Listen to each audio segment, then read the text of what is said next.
بيبدأ الفيلم بواحد اسمه داي وهو مرمي في حمام السباحة فاضي وما بيكونش فيه أي مية، وبيكون مصاب بجروح كتير في جسمه، وبيشوف إيده بتنزف فبيحاول يفتكر إيه اللي حصل، ولكن فجأة بيهجم عليه تمساح وهو بيسحبه ناحيته عشان ياكله. فبيتفزع داي وبيضرب التمساح برجله، وبيلاقي جنبه جردل وبيفضل يضرب فيه لحد ما بيبعد عنه، وبيبص فوق بيلاقي الكلب بتاعه مربوط بسلسلة بره حمام السباحة، وهو بيتفاجئ إن مفيش أي مخرج لأن عمقه أكتر من 30 متر، وكمان محاصر من التمساح اللي ممكن ياكله. وبنرجع بالزمن ورا وبنشوف مخرج وهو بيصور إعلان في نفس حمام السباحة، وبينادي على داي وبيطلب منه يركب لمبات إضاءة تحت المية عشان التصوير. وبتيجي خطيبته جيسي وبتكون جاية تطمن عليه وبتقول له إن هي عاوزة تتكلم معاه في موضوع مهم جدا، فبيرد عليها ببرود وبيقول لها إنه هو مشغول جدا. ونأجل الكلام وبنشوف داي بياخد حقنة الإنسولين لأنه عنده السكر، وبتيجي جيسي تتكلم معاه وبتقول له إن هي حامل، فبيتضايق داي وبيجي صاحبه ماي وبيقول له إنه هياخد الكلب بتاعه عشان يمثل مشهد في الإعلان، فبيوافق داي وبيروح يدرب الكلب.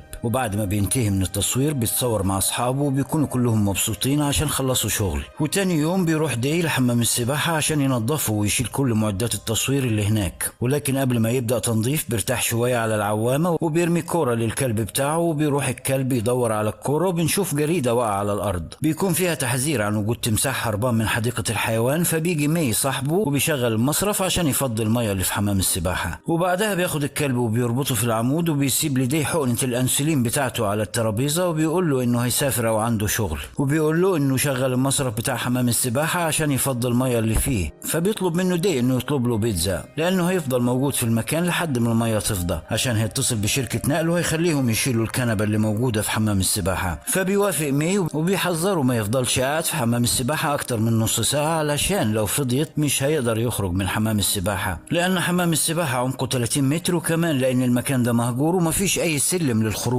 فمحدش هيساعده. وبعد شوية بينام دي على العوامة بتاعته، وأول ما بيصحى بيتفاجئ إن المية قلت للنص، فبيحاول يطلع على الحيطة بتاعة الحمام عشان يخرج من غير أي فايدة. فبيقرر يتصل على أي حد عشان يساعده، وبيفتكر إن الموبايل بتاعه موجود برا حمام السباحة، فبتجيله فكرة إن هو يقف على العوامة ويربط النضارة بتاعته بحبل علشان يحرك الموبايل بتاعه ناحيته ويجيبه ويقدر يتصل بأي حد، ولكن بيفشل وبيفضل يصرخ بصوت عالي عشان حد يسمعه ويساعده. فجأة بيلاقي الموبايل بتاعه بيرن وبيتحرك الموبايل ناحيته لأنه كان عامل فيه هزاز، وهو بيحاول يمسك الموبايل بيلاقي الكلب بتاعه اتزحلق من مكانه وقرب يقع في حمام السباحة، فبيضطر دي يسيب الموبايل ويروح يساعده بسرعة لأنه هو مربوط بسلسلة في العمود ولو وقع في الحمام هيموت. فبيرفعه بالعوامة وبيطلعه، وبيتفاجئ إن الموبايل بتاعه متعلق في سلك الشاحن وعلى وشك إنه هو يقع في حمام السباحة، فبيعوم بسرعة عشان يلحقه قبل ما يقع. ولما بينط بيحاول يمسكه بيلاقي الموبايل بعيد عنه وبيقع منه الموبايل في حمام السباحة وما بيشتغلش، وهنا بيفقد الأمل. ولما بيشوف إن المية قلت زيادة بينزل يغطي بلاعة الصرف بهدومه عشان يوقف الصرف، وفجأة بيجي عامل الدليفري بتاع البيتزا وبيكون مش شايفه في المكان، فبيتصل على صاحبه ماي اللي طلب البيتزا وبيقول له إن هو وصل لحمام السباحة ومش لاقي أي حد موجود في المكان، فبيطلب منه يحط البيتزا عنده ويمشي. وفي الوقت ده بيشوف دي عامل الدليفري وهو واقف قدام حمام السباحة، ولما بيحاول يطلع له وبيتعلق حزام البنطلون بتاعه في البلاعة وهو بيكون مش عارف يتحرك، وبيحاول يفك الحزام بسرعة من المية، ولكن للأسف بيكون عامل الدليفري مشي. فبيروح دي للعوامة بتاعته وبينام عليها لأنه هو تعب من السباحة. وبعد مرور ساعة بتيجي خطيبته جيسي وبتشوفه وهو نايم في حمام السباحة، وبتكون فاكراه في الوقت ده قاعد يستمتع بوقته ومش شايفة إن المية قلت، فبتقرر إن هي تنط في حمام السباحة عشان تصحيه. وقبل ما تنط بيصحى دي على صوت الكلب بتاعه، وأول ما بيشوفها بيتفزع وبينادي عليها عشان ما تنطش، ولكن بتتزحلق جيسي وراسها بتتخبط وبتقع في حمام السباحة وبتكون فقدت الوعي. فبيروح دي يطمن عليها وبيلاقيها اتعورت في دماغها وبتنزف دم كتير، فبينزل تحت المية وبيجيب هدومه من عند البلاعة عشان يربط دماغ جيسي ويوقف النزيف قبل ما تموت. وبتقل المية زيادة أكتر وبيكون مش عارف يتصرف ازاي، وبيكون خايف على خطيبته تموت. وفجأة بيجي تمساح من الغابة اللي موجودة جنب حمام السباحة وبيقرب ناحية الكلب عشان ياكله، والكلب مش عارف يتحرك لأنه هو مربوط بسلسلة، فبينصدم دي وبيكون مش عارف يتصرف. ولما بيقرب التمساح ناحية الكلب بيتكعبل في المواسير اللي موجودة جنبه وبيقع في حمام السباحة، فبتفزع دي وبياخد خطيبته جيسي وبيقف فوق الكنبة اللي موجودة في حمام السباحة وبيلاقي تمساح نايم تحت المية. وتاني يوم بيفضى حمام السباحة وبيكون دي صاحي طول الليل عشان يراقب التمساح ويتأكد ان هو مش هياكل جيسي. وبالصدفة بيشوف اختبار حمل في البنطلون بتاع جيسي وبيكتشف ان جيسي حامل، فبينصدم من الموضوع وبيلاقي الجرح اللي في راسها بينزف وبيفكر ازاي يوقفه، لغاية ما بيلاقي لزق اللي رماهوله صاحبه في فم التمساح وبيقرب منه وبيصحى التمساح وكان هياكله، لكن دي قدر يهرب منه وياخد اللزق ويربط جرح جيسي عشان يوقف النزيف وبيشربها نقط ميه. وبيشوف دي ان التمساح تعبان لانه وقع في حوض السباحة كده ما هجمش عليهم، وبيروح يفتح غطا البلاعة عشان يتخبوا فيها وبيروح يصحي جيسي وبيلاقي التمساح دخل فيها وبيستنى يخرج عشان هم يدخلوا فيها. وبعد مرور وقت بيعرف دي ان في مخرج تاني لان التمساح ما خرجش، وبيروح يدخل في الصرف عشان يشوف مخرج وبيلاقي مخرج لكن عليها غطا ومقفول بقفل، وبيعرف ان ده المخرج الوحيد من حمام السباحة. وفي نفس الوقت التمساح بيخرج من الصرف وبيقرب من جيسي عشان ياكلها، ودي بيوصل وبيسحب التمساح من ديله وبيبعده عنها، وبتصحى جيسي وبيقول لها انهم محبوسين في حمام السباحة ومعاهم تمساح ممكن ياكلهم في اي لحظة. وبالليل بيفكروا في حل للخروج من حمام السباحة لانهم محبوسين لمدة 3 ايام وما كلوش حاجة. وبيشوف دي الكلب بتاعه بياكل من البيتزا اللي سابها عامل الدليفري، فبيشاور له يرميها له، وفعلا الكلب بيرمي له علبة البيتزا وبيقعدوا ياكلوها هو وجيسي، وهو بيحاول يشجعها وبيقول لها انهم اكيد هيلاقوا حل وهيخرجوا من المكان ده على خير. وتاني يوم بيصحى دي وهو مفزوع وبيلاقي التمساح نايم قدامه وفكه مفتوح وبيحس بالعطش وبيلاقي المية اللي معاه خلصت، وفجأة بيفقد الوعي وبيفتكر ذكرياته مع خطيبته جيسي وقد ايه هي بتحبه وفضلت جنبه في كل ظروفه السيئة. ولما بيفوق بتقول له جيسي ان التمساح عمل عش جنب غطا الصرف وان العش ده في البيض بتاعه، وبيعرف ده ان السبب اللي خلى التمساح ما يهجمش عليهم طول الوقت ده هو انه كان خايف منهم عشان عاوز يبيض. وفجأة هنا بتبدأ السما تمطر وبيحطوا الجردل عشان يملوا فيه مية لانهم عطشانين. وتاني يوم بيغطي دي بلاعة الصرف بهدومه وبيمثل ان هو مغمى عليه قدام التمساح، وده عشان يستدرجه ويخليه يقع في الصرف. وبيقع التمساح في البلاعة وبيزق الكنبة هو وجيسي فوق البلاعة عشان يتأكدوا ان التمساح مش هيقدر يخرج. ولما بيحسوا بالجوع بيولعوا نار من الخشب بتاع عش التمساح، وكمان بيسلقوا البيض بتاع التمساح وبياكلوه. وبالليل بتحاول تطلع على كتاف دي عشان تخرج من حمام السباحة ولكن بيفشلوا، وبعدها بيقعد يتكلم معاها وبيقول لها ان هو شاف اختبار الحمل بتاعها وان هو عاوزها تجهض الطفل اللي في بطنها. فبتعيط جيسي وبتقول له ان هو شخص جبان وان هو ما يستاهلش يكون اب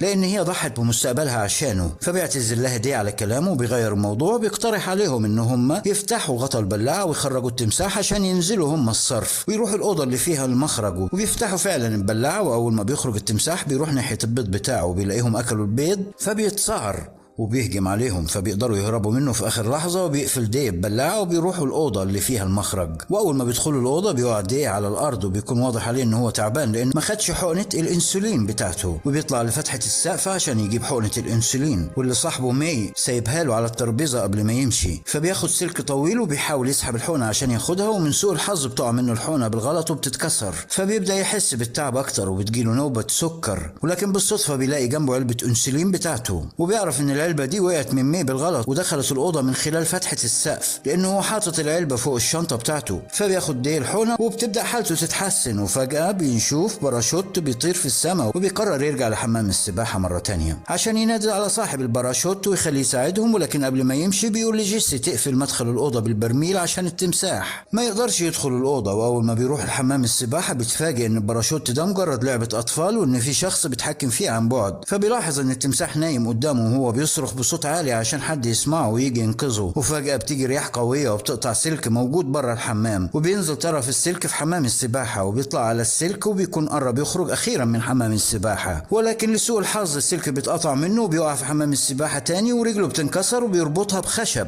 وبعدها بيفقد الوعي وبيفوق وبيهجم التمساح عليه وبيبعده برجله. وبالليل السما بتمطر وبتدخل المية كتير في الأوضة اللي فيها جيسي وما بتقدرش تخرج عشان الفتحة مقفولة بالبرميل، وبتخبط على البرميل عشان دي وبيسمعها وبيدخل الصرف عشان يخرجها وبيلاقي نفق تاني وبيلاقي حمام سباحة تاني جنب حمام السباحة اللي هو موجود فيه، وبيفقد الأمل وبيفضل يصرخ بصوت عالي لغاية ما يحس بالتعب وبيرجع ينام في النفق. وفي اليوم التاني بيقع الباراشوت في حمام السباحة وبيجي أصحابه عشان ياخدوه، بينزلوا سلم وبيربطوه في العمود وبينزلوا ياخدوا الباراشوت من غير ما يشوفوا التمساح نايم ورا الكنبة. ودي فجأة بيسمع صوتهم وبيجري عشان يلحقهم لكن بيلاقيهم مشيوا، وبيتفاجئ بالسلم سابوه وراهم وبيتحرك ناحية السلم السلم، لكن التمساح بيقف قدامه وعايز يهجم عليه. وفي الناحية التانية جيسي بتغرق في الأوضة بسبب المطر ده، غير ان مدخل الأوضة مقفول بالبرميل. وبنرجع تاني لدي وهو بيلف سلكة على ايده عشان يقتل التمساح ويطلع على السلم، ولكن التمساح بيهجم عليه وبيوقعه على الأرض وبيكون على وشك انه ياكله. وفجأة بيسمع دي صوت جيسي وبتكون بتصرخ وبتطلب مساعدته، وهو بيعرف ان الأوضة اللي هي فيها اتملت مية، فبيكسر رجل الكنبة اللي جنبه وبيغرزها في راس التمساح، وبعدها بيتحرك بسرعة ناحية السلم عشان يطلع عليه ويقدر ساعتها ينقذ جيسي بسرعة.